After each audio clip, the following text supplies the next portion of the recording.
নমস্কার বন্ধুরা, আপনাদের আরো একবার স্বাগত জানাই পাবলিক ভিউ কলকাতাতে। বন্ধুরা, এই ভিডিওতে আইএসএল ইন্ডিয়ান ফুটবল নিয়ে কিছু গুরুত্বপূর্ণ আপডেট দেবো।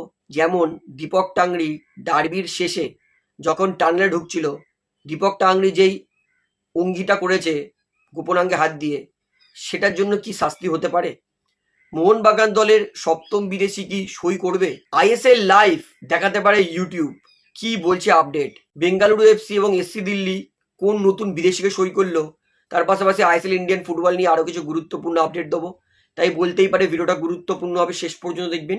এবং যারা চ্যানেল নতুন আছে সকলকে একটাই অনুরোধ করে রাখবো, যেহেতু এইখানে আপনারা খেলার সমস্ত রকম আপডেটস পেয়ে যাবেন, তারা অবশ্যই পাবলিক ভিউ কলকাতা চ্যানেলটিকে সাবস্ক্রাইব করে বেল আইকন প্রেস করে অল করে রাখবেন। তাহলে বন্ধুরা, সবার প্রথমে বলি, এসসি দিল্লি তারা কিন্তু আরও একবার নিজের দলে নাইজেরিয়ান সেন্টার ফরওয়ার্ড সই করলো। আমি অবাক হয়ে গেলাম, মাত্র 23 বছর বয়সী এন্ডুকা জুনিয়র নামে এই নাইজেরিয়ান সেন্টার ফরওয়ার্ডটাকে দিল্লি কিন্তু অফিসিয়ালি সই করে নিয়েছে। বয়স 23, উচ্চতা 5 ফুট 10 ইঞ্চি, মার্কেট ভ্যালু 1,20,00,000। তাছাড়া প্লেয়ারটার কিছু খেলা আমি দেখেছি, ভালো প্লেয়ার, তরুণ প্লেয়ার, স্পিড আছে, গতি আছে। বলতে পারি আইএসএল এর কিন্তু অন্যান্য বিদেশি সেন্টার ব্যাক বলুন, ডিফেন্সের প্লেয়ারদের বলুন, কালঘাম ছুটিয়ে দিতে পারে। পায়ে গতি আছে, ফিনিশিংটাও খারাপ নয়। তো ওভারঅল দিল্লি এই যে তরুণ নাইজেরিয়ান প্লেয়ারকে সই করেছে এন্ডুকা জুনিয়র, আশা করব তিনি আইএসএল এ ভালো ফলাফল করবেন। এইবারে আপনাদেরকে বলি, বেঙ্গালুরু এফসি তারা কিন্তু এই বছর আপকামিং সিজনের জন্য ভালো দল গঠন করছে। বেঙ্গালুরু তারা নতুন নেদারল্যান্ড ন্যাশনালিটি অর্থাৎ ডাচ প্লেয়ার সেন্টার ব্যাক পিএসবির বলতে পারি যে বহুদিন ধরে খেলা মিনো কোচ, তাকে কিন্তু সই করেছে। এবং অবাক করে দেওয়ার মতো, এই সেন্টার ব্যাকটার উচ্চতা 6 ফুট 5 ইঞ্চি, মার্কেট ভ্যালু 2,60,00,000 এবং বয়স 32, অর্থাৎ 32 বছরের সেন্টার ব্যাক মানে যথেষ্ট ভালো ভালো টাইমেই নিয়ে এসেছে বেঙ্গালুরু এফসি। ভালো প্লেয়ার, আমি তার ডিফেন্স দেখেছি, ভালো ডিফেন্স করে, উচ্চতা আছে যেহেতু ভালো, 6 ফুট 5 ইঞ্চি, তাই এরিয়াল বল তার সামনে যে কিন্তু জেতা মুশকিল। হাওয়ায় খুব ভালো ক্লিয়ার করতে পারে।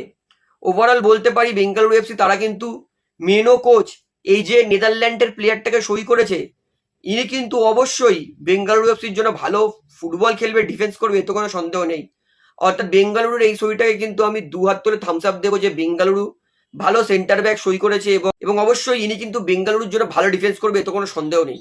এইবারে আইএসএল লাভার্স ইন্ডিয়ান ফুটবল ফ্যান্সদের জন্য এত ভালো আপডেট দেবো, আপনারা হয়তো আমার ছবি স্ক্রিনশট মেরে আমাকে একটা চুমু পর্যন্ত খেয়ে নেবেন। কারণ আইএসএল সামনের বছর কিন্তু ফ্রিতে লাইভ দেখাতে পারে। কারণ ইউটিউব আইএসএল দেখানোর জন্য কিন্তু ইন্টারেস্ট দেখিয়েছে।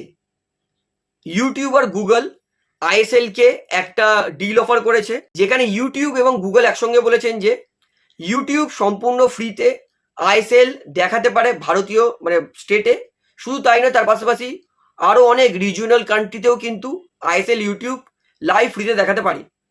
ইউটিউব এর ফলে কিন্তু কোনো মানে যে এক্সট্রা রেভিনিউ সেটা কিন্তু দেবে না, তবে ইউটিউব যা প্রফিট করবে সেটার কিন্তু 60 বা 55% কিন্তু অল ইন্ডিয়া ফুটবল ফেডারেশন কিন্তু দেবে। যদি ধরে নিন ইউটিউব বাই চান্স আইএসএল থেকে ব্রডকাস্টিংয়ে 40 কোটি টাকা অ্যাড ভিউজ এর মধ্যে থেকে কামালো, তাহলে কিন্তু সেক্ষেত্রে 22, 23, 25 কোটির কাছাকাছি কিন্তু এআইএফএ প্রফিট পেতে পারে। তো বলে রাখি, এআইএফএ হয়তো এই ডিলে রাজি নাও হতে পারে, কিন্তু আইএসএল এর একাধিক ক্লাব ইউটিউব এবং গুগলের এই প্রস্তাবে কিন্তু যথেষ্ট হ্যাপি।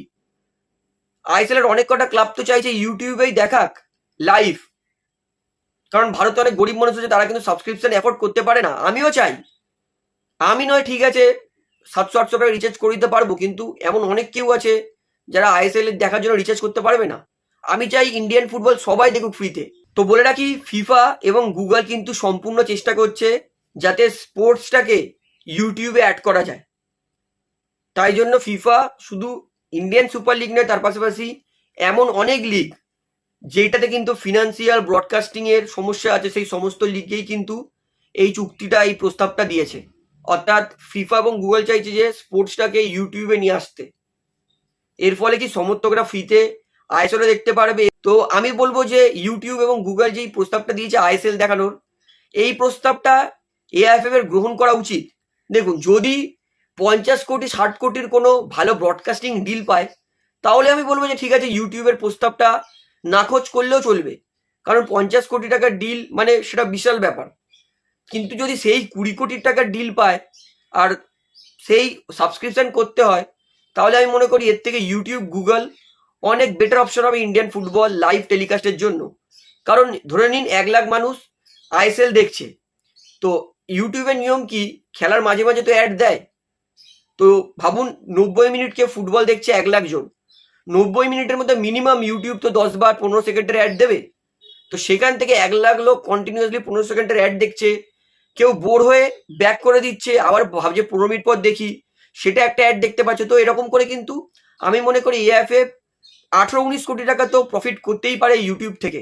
এই মুহূর্তে গুগল আর ইউটিউব যে প্রস্তাবটা দিয়েছে আইএসএল কে, যদি আইএসএল ইউটিউবের এই প্রস্তাবটা রাজি হয়ে যায়, তাহলে কিন্তু আগামী সিজন ইউটিউবে ইন্ডিয়ান ফুটবল ফ্যান্স, আইএসএল লাভাররা সম্পূর্ণ ফ্রিতে ইউটিউবে লাইভ দেখতে পারে, যদি ডিলটা স্বাক্ষর হয়ে যায়।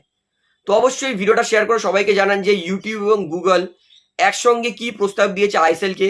কারণ ইউটিউব, গুগল চেষ্টা করছে যে ইউটিউবের স্পোর্টসটাকে অ্যাড করে প্ল্যাটফর্মটাকে আরো বড় বানানোর।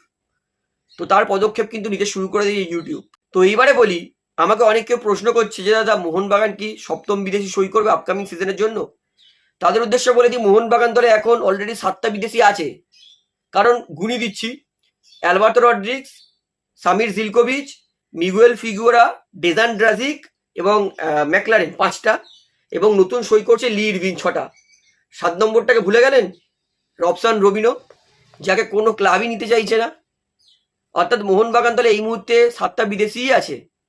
তো রবসান রবিনোকে মোহনবাগান চাইছে যে লোন ট্রান্সফার বা যাতে কেউ রবসানকে নিয়ে নেয়। যদি রবসানকে কোনো দল না নেয়, তাহলে রবসান ঘরে বসে বসেই এই বছর টাকা নেবে। তো যদি মোহনবাগান বাই চান্স ভাবুন কোনো প্লেয়ারের ইনজুরি লেগে গেল, বিদেশি প্লেয়ারের লং টার্ম, তারপরে কিন্তু রবসানকে ব্যবহার করতে পারে। তো এই মুহূর্তে মোহনবাগানের কাছে কিন্তু 7টা বিদেশিই আছে রবসান রবিনোকে নিয়ে। তো দেখা যাক, রবসানকে কিন্তু রিলিজ করার বা লোনে পাঠানোর কিন্তু পুরোপুরি পরিকল্পনা করছে মোহনবাগান। যদি মুম্বাই সিটি এফসি নেয় তাহলে তো ভালোই, তাহলে মোহনবাগানের কিছুটা ক্ষতিপূরণ হয়ে যেতে পারে। তো এইবারে আপনাদেরকে লাস্ট আপডেট দিই, ডার্বির ম্যাচের শেষে আমরা দেখেছিলাম যে দীপক টাংরি তিনি টানেলে যাওয়ার আগে নিজের গোপনাঙ্গ মানে লিঙ্গতে হাত দিয়ে এরকম করে নাড়িয়েছিলেন। আমি তো বুকে হাত দিচ্ছি, ঠিক আছে, এরকম করে 2বার নাড়িয়েছেন। তো ইস্ট বেঙ্গল সমর্থকরা মনে করছে যে দীপক টাংরি ইস্ট বেঙ্গল ফ্যান্সদের উদ্দেশ্যে এই নোংরা গেস্টারটা করেছে। তো অ্যাকচুয়ালি কি ইস্ট বেঙ্গল ফ্যান্সদের উদ্দেশ্যে এই নোংরা গেস্টারটা করেছে, সেটা লাস্টে বলবো। তার আগে বলি, ফিফা যদি দীপক টাংরিকে অ্যাজ আ গিল্টি, বা ফিফা যদি মনে করে যে এই আচরণটা ফিফার রুল অনুযায়ী দীপক টাংরি মানে সমর্থকদের উদ্দেশ্যে করেছে, তাহলে দীপক টাংরির এবং মোহনবাগানের কি কি শাস্তি হতে পারে। ফিফার নিয়ম বলছে, যদি কোনো প্লেয়ার সে ম্যাচে যত সময় হোক মাঠ ছাড়ার আগে যদি এরকম নোংরা অঙ্গিভঙ্গি করে, মানে অশ্লীল অঙ্গিভঙ্গি, তাহলে কিন্তু ফিফার নিয়ম অনুযায়ী 1 থেকে 3 ম্যাচ পর্যন্ত সাসপেন্ড হতে পারে। শুধু তাই নয়, তার পাশাপাশি মোটা অর্থের জরিমানা 9 লাখ থেকে 19,50,000 পর্যন্ত জরিমানা হতে পারে কিন্তু মোহনবাগান ক্লাবেরও। অর্থাৎ যদি এআইএফএফ দীপক টাংরিকে অ্যাজ আ গিল্টি ধরে, তাহলে কিন্তু এআইএফএফ 19 লক্ষ টাকা চুটকি মেরে কামাতে পারে। কারণ আমরা সবাই দেখেছি যে সমস্ত ক্লাব খারাপ আচরণ করলেও অসুবিধা নেই, মোহনবাগান ফ্যান খারাপ আচরণ করলে এআইএফএফ ফাইন দেয়, কারণ জানে মোহনবাগান টাকা দিতে পারবে। তো এটা হচ্ছে বর্তমান আপডেটটা। কিন্তু এবার ব্যাপারটা হচ্ছে, ম্যাচ কমিশনার কি ওই সময় ছিল? না, ম্যাচ কমিশনার কিন্তু দেখেনি। ম্যাচ কমিশনার যেহেতু কোনো রিপোর্ট ফাইল করেনি এএফএফ কে, সেই কারণে কিন্তু এই মুহূর্তে দীপক টাংরির ব্যাপারটা চাপা পড়ে আছে। তবে বর্তমান যুগে কিন্তু ভিডিও প্রুফটাকেও অ্যাজ আ এভিডেন্স বলে ধরা হয়। যদি ম্যাচের পরে ম্যাচ কমিশনার ভিডিও প্রুফ দেখে মনে করে যে না, দীপক টাংরি এই অশ্লীল আচরণটা ফ্যান্সদের, ইস্টবেঙ্গল ফ্যান্সদের উদ্দেশ্যে করেছিল, তাহলে কিন্তু দীপক টাংরির শাস্তি হতে পারে। তো এইবার প্রশ্ন হচ্ছে, দীপক টাংরি কি ইস্টবেঙ্গল ফ্যান্সদের উদ্দেশ্যেই নোংরা অশ্লীল অঙ্গিভঙ্গিটা করেছিল, না দীপক টাংরি সত্যি জায়গাটায় কোনো প্রবলেম হচ্ছিল বলে দীপক টাংরি অ্যাডজাস্ট করার জন্য কাজটা করেছে? তো এই মুহূর্তে কিন্তু এই জিনিসটা যতক্ষণ না প্রমাণ হবে যে দীপক টাংরি এক্স্যাক্ট ইস্টবেঙ্গল ফ্যান্স বা অন্য কোনো ফ্যান্সকে মানে অপমান করার জন্য এই কাজটা করেছিল, ততক্ষণ কিন্তু দীপক টাংরির কোনো শাস্তি হবে না। আর যদি দীপক টাংরি প্রমাণ করে দেয় যে না, দীপক টাংরি কাউকে দেখে করেনি, দীপক টাংরি ওই জায়গায় কোনো একটা সমস্যা বা হতেই পারে গরমের ঘামে ইচিং হতেই পারে সেই জন্য করেছে, তাহলে দীপক টাংরির কোনো শাস্তি হবে না। তো অবশ্যই আপনার কি মনে হয়, দীপক টাংরি কি ইস্ট বেঙ্গল ফ্যান্স তাদের উদ্দেশ্যেই এই আচরণটা করেছিল? এবং অবশ্যই যদি দীপক টাংরি গিলটি সাব্যস্ত হয়, যদি দোষী সাব্যস্ত হয়, তাহলে দীপক টাংরির কি শাস্তি হতে পারে এই ভিডিওটা শেয়ার করে কিন্তু সবাইকে জানিয়ে দেবেন।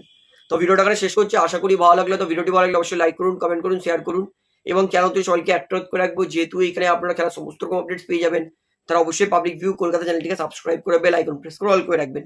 ধন্যবাদ।